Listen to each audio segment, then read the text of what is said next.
adventure stories, spy stories. I read some Latin American fiction books. The Magic Mountain by Thomas Mann. I've read a lot of D.H. Lawrence. Floating Opera is probably my favorite book. Forced Splat Wave, the Cupcake Crusade. Right now, Donald Goins, Kenyatta. Most of the book I read in Vietnamese because I'm Vietnamese. Books help me escape as a person in the South, and books gave me hope.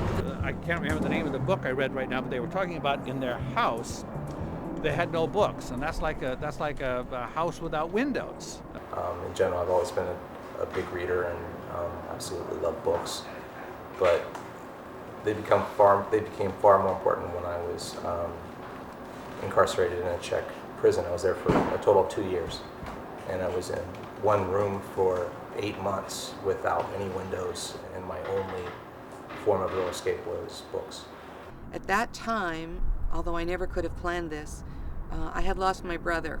I was very, very close to my brother. My brother was my good friend and just very, very important to me. And we lost him very suddenly. It was very difficult. And so you'd think the last book in the world that when you're going through grieving and loss that you'd pick up is a true story, a true Holocaust experience. But it was almost helpful, and in a way maybe I really can't exactly explain. When I read about the grief that this woman went through with where I was at with my own grief, there was just something helpful about that. Being able to read something that puts perfectly into words what you're feeling and going through is really powerful, and it's made a huge impact in my life. And I feel like sometimes I really feel like I could say that literature saved my life because it's just something that connects you with someone else. And a book called Black Players Exchange, it gave me a perspective of what America was. I think after reading Grapes of Wrath, I understood what being an American was. I like to read because it helps me learn things, helps me understand things. You know, book is like a resource. It is a resource, and it's like a mind resource, because whatever people think, they put it into books, they put it into other things. So if you want to get to know people's minds, what they think, how they see things, their perspectives or anything, you need to get it in the book. And if these kids learn how to love the reading, love the books, they will be reading from now until the end of their life. Powerful. Reading definitely helps my imagination grow. It will help us to grow our minds, to open our knowledge, especially for the growing generation.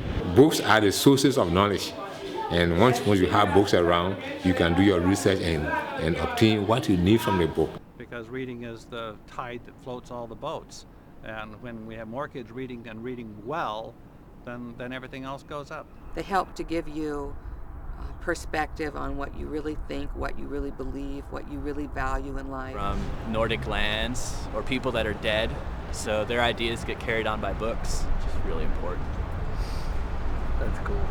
I read an interesting biography about Muddy Waters, as a matter of fact.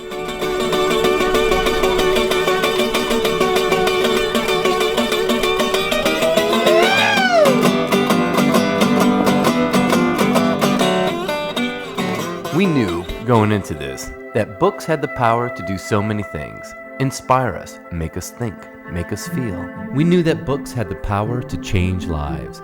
But what we didn't know, what we couldn't have imagined in our wildest, most socially responsible dreams, was how many lives could be changed. Better World Books started in 2002 when 3 Notre Dame students set up a community book drive with a local reading center, sold the books online, and then directed half the proceeds right back to literacy.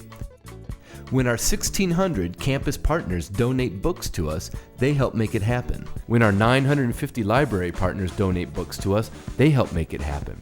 When our customers buy books from us, they help make it happen. Because reading is the bedrock, it is the foundation, it is the rudiment. And once you know how to read, you will be able to do all other subjects. The literacy component of Better World Books is central to what we do, as well as the environmental impact of saving perfectly fine books from landfills. We're proud to be a triple bottom line company. It's about people, planet, and profit. It feels good. It makes me feel like I got a small hand and something that's way bigger, you know. The quest for literacy here is greatly needed across the United States and the world abroad. So anytime I can lend a helping hand to that cause, I'm good to go. From 3 students selling books out of a dorm room to a 200,000 square foot warehouse, 175 staff, and $20 million in sales, we've created a thriving online bookstore that generates funds for literacy. And we don't just raise money and stop there. We are on the ground with our literacy partners in places like Brazil, Liberia, Cambodia, and around the U.S., delivering books, teaching kids, helping to set up libraries in remote villages. So far, we've donated more than 500,000 books and millions of dollars to our literacy partners around the world. And we're just getting started.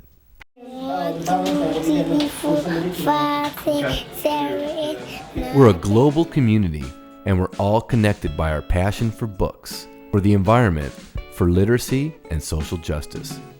We're doing something with some power here, creating a sustainable business by tapping the potential of the ultimate renewable resource, books, to empower and change lives for the better. Book by book, by book, by book, by book, we're making a difference in the world. Come join us.